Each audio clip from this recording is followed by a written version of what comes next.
Hello, Willowbrook family.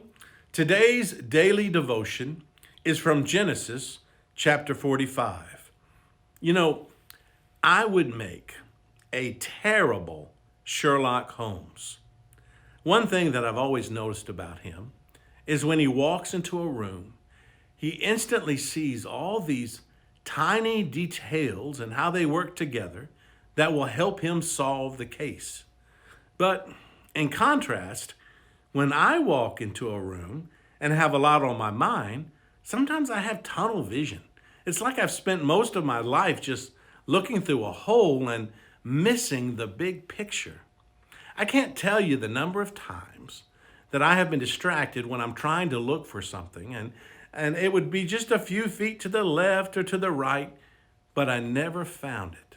Now, even if you're normally not a person that gets tunnel vision, certain painful things can happen in your life that cause you to focus on them tightly. You see, when that happens to me, it's like a test, and I have a choice. Will I be hyper-focused on my pain with tunnel vision, like I'm seeing life through a tube? Or will I be able to see the big picture of what God is trying to do? Now, this is the same kind of test that Joseph faced with his brothers in chapter 45. As you've been reading, Joseph's brothers were so jealous of him that they wanted him dead. And they eventually sold him into slavery and lied to their father Jacob about it.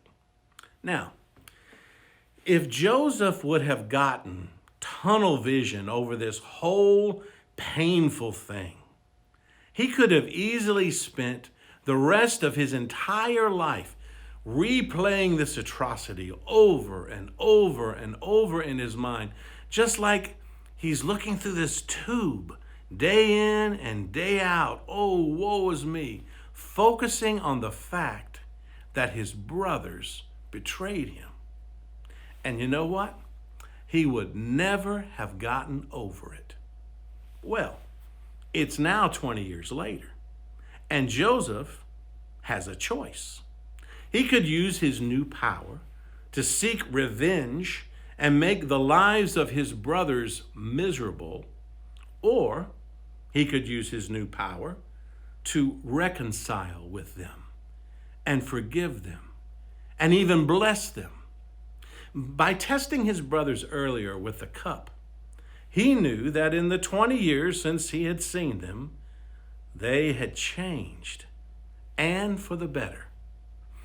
In one of the most emotional recognition scenes of all literature, Joseph revealed his identity to his brothers and demonstrated his love for them in the warmest way. You see, during all this time, Joseph was able to discern God's control of all the events in his life. 4 times he says that God, not his brothers, was behind what happened. Joseph goes on to tell his brothers, "Do not be grieved or angry with yourselves because you sold me here, for God sent me before you to preserve life." So, now with us, as we look at the pain or betrayal in our own lives that we may focus way too much on, we remember Joseph and the way he could see the big picture. Seeing the big picture of God's ways made him gracious, forgiving, and accepting rather than bitter and defeated. Reconciliation is possible when there is forgiveness, and forgiveness is possible when we see God's big picture. Have a great day in the Lord, Willowbrook.